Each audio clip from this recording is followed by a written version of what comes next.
नमस्कार। आज की इस खास चर्चा में आपका स्वागत है। हम सीधे भगवत गीता के एक बहुत ही कह सकते हैं नाटकीय और अहम मोड़ पर बात करने जा रहे हैं। एक ऐसा पल जो कुरुक्षेत्र के महायुद्ध के लिए जैसे स्टेज सेट करता है। हमारे पास जो जानकारी है वो गीता के पहले अध्याय के 14वें श्लोक पर है। इसमें वो श्लोक है, उसका हिंदी मतलब है, एक छोटा सा भावार्थ भी है और साथ ही उस पल का एक बड़ा ही विविड मतलब जीता जागता सा वर्णन भी है। तो सिर्फ पढ़ना नहीं, उसे महसूस करने की कोशिश भी है। आज हम क्या समझने की कोशिश कर रहे हैं कि ये जो एक श्लोक है इसके पीछे वजन कितना है। कुरुक्षेत्र का मैदान, युद्ध बस शुरू ही होने वाला है और तभी श्री कृष्ण और अर्जुन अपने दिव्य शंख बजाते हैं।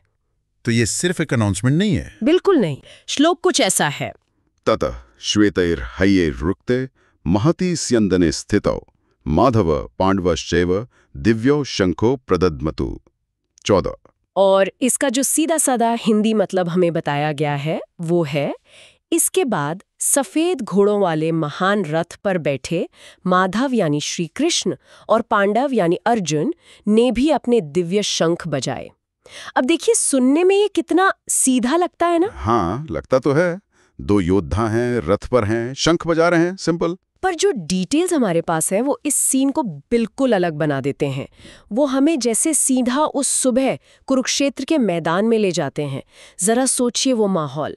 सुबह का वक्त है, मैदान में हजारों योद्धा, रथ, हाथी, घोड़े सब तैयार। हवा में हल्की सी धूल है और एक अजीब सी शांति जिसे बस दूर से आती नगाड़ों की धीमी आवाज तोड़ रही है। एक तनाव वाला माहौल, प्रत्याशा कि अब क्या होगा। हाँ, सूरज की किरणें हथियारों पर चमक रही हैं, झंडे लहरा रहे हैं, माहौल में वो गंभीरता है। बिल्कुल। और ये जो इतना डिटेल में सीन सेट किया गया है ना, ये बहुत जरूरी है, क्योंकि ये सिर्फ एक लड़ाई के मैदान की तस्वीर नहीं है। ये वो स्टेज है जहां धर्म और अधर्म का फैसला होना है। तो ये भव्यता, ये तैयारी, ये सब उस पल के वजन को दिखाते हैं। ये सिर्फ मिलिट्री तैयारी नहीं है, ये एक मॉरल, एक स्पिरिचुअल लड़ाई की शुरुआत है। और इसी माहौल में ध्यान एक खास रथ पर जाता है। 4 सफेद घोड़े उसे खींच रहे हैं और ये घोड़े भी साधारण नहीं लगते, जैसे उनमें कोई दिव्य चमक हो। और इस रथ पर कौन है? पहले तो माधव श्री कृष्ण। वर्णन कहता है कि वो शांत है, पर चेहरे पर एक तेज है, आंखों में करुणा भी है और दृढ़ता भी। यहाँ तक कि उनके आसपास एक हल्की सी आभा, एक प्रभा मंडल का भी जिक्र है। और उनके साथ है अर्जुन, दिव्य कवच और मुकुट पहने हुए, हाथ में उनका मशहूर गांडीव धनुष और चेहरे पर साफ दिखता है युद्ध का संकल्प। ये दोनों महानायक रथ पर है, बिल्कुल युद्ध के मुहाने पर। हाँ, और यहाँ सिंबॉलिज्म पर ध्यान देना बहुत जरूरी हो जाता है।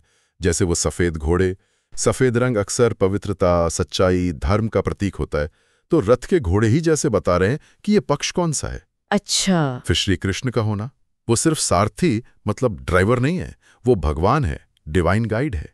उनका वो शांत और तेज वाला रूप, वो डिवाइन प्रेजेंस दिखाता है। और अर्जुन महान योद्धा है, पर यहाँ वो जैसे हम सब का प्रतीक है।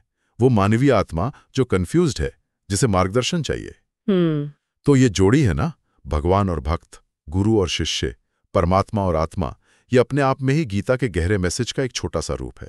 युद्ध शुरू होने से पहले ही रथ, घोड़े, सारथी, योद्धा सब मिलकर एक कहानी कह रहे हैं। अच्छा, तो आगे क्या होता है?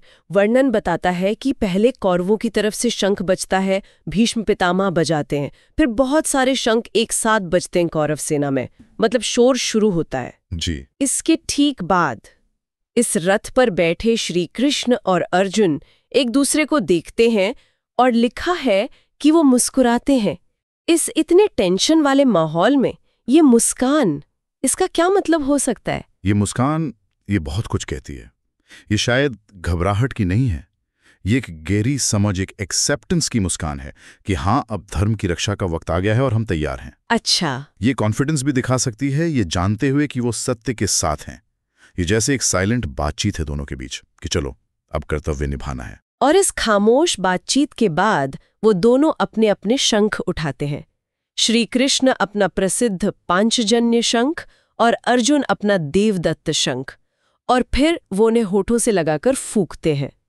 और यहीं पर श्लोक का वो शब्द दिव्यो शंखो यानी दिव्य शंख महत्वपूर्ण हो जाता है। बिल्कुल, ये सिर्फ कौरवों के शोर का जवाब नहीं है, ये धर्म की अपनी आवाज है, अपनी घोषणा। दिव्य शब्द ही बताता है कि ये कोई आम शंख नहीं है, इनकी आवाज में एक खास शक्ति है, दिव्यता है। 5 जन्य और देवदत्त, इनके नाम भी पौराणिक कथाओं से जुड़े हैं जो इनके स्पेशल स्टेटस को और बढ़ाते हैं। तो ये शंखनाद सिर्फ युद्ध का बिगुल नहीं है, ये जैसे डिवाइन इंटरवेंशन का सिग्नल है। और जिस तरह से इस आवाज का वर्णन है वो तो सच में कमाल है। जैसे ही ये दिव्य शंख बजते हैं, बताया गया है कि एक तेज चमकती हुई रोशनी की लहर आसमान में फैल जाती है। वाह!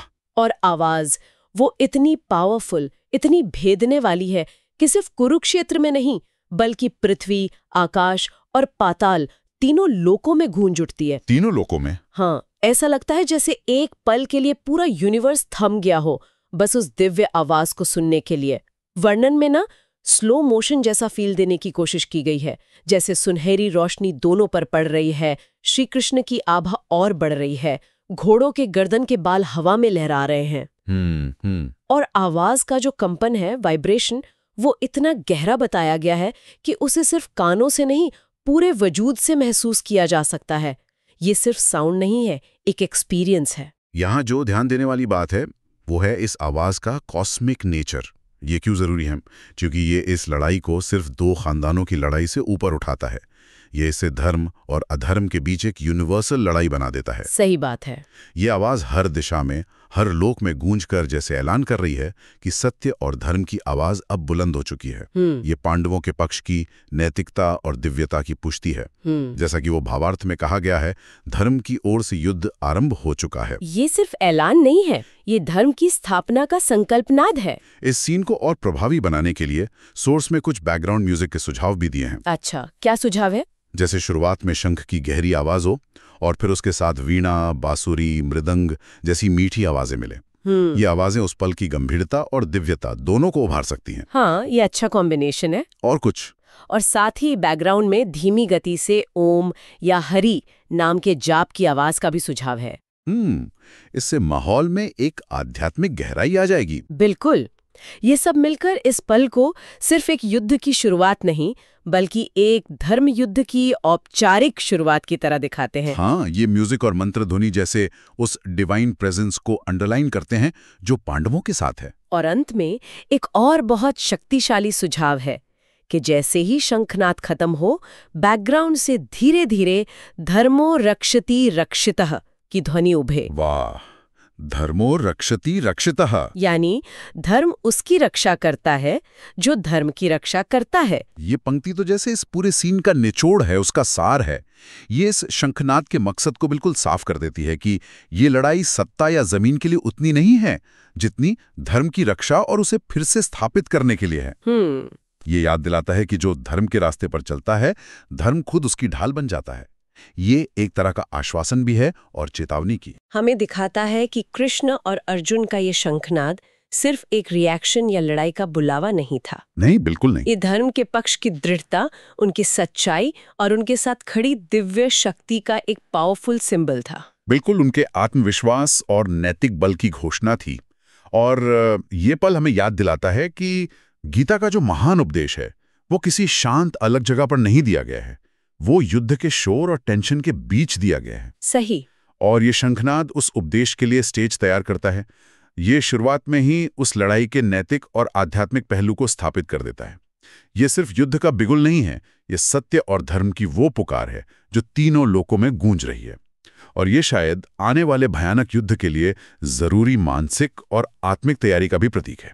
जिस तरह से इस क्षण को दिखाया गया है, वो रोशनी, वो आवाज, किरदारों के हाव भाव, वो रहस्यमयी मुस्कान, वो दिव्य उपस्थिति, ये सब सोचने पर मजबूर करता है कि गीता का मेन उपदेश शुरू होने से ठीक पहले इस तैयारी के पल पर, इस शंखनाद पर इतना जोर क्यों दिया गया है। क्या ये हमें कुछ सिखाता है कि जिंदगी में जब हम किसी बड़ी चुनौती, किसी मुश्किल नैतिक चुनाव या किसी धर्म संकट का सामना करने वाले हों, तो उससे ठीक पहले हमारे मन की स्पष्टता, हमारे इरादे की पवित्रता और हमारा अंदरूनी संकल्प कितना मायने रखता है। बहुत गहरा सवाल है ये। शायद ये शंखनाद बाहरी दुनिया के लिए ऐलान होने के साथ साथ अर्जुन के अंदर और हम सब के अंदर उस संकल्प को जगाने का भी एक आवाहन है। ये एक ऐसा विचार है जिस पर सोचा जा सकता है। आज की इस चर्चा में शामिल होने के लिए धन्यवाद।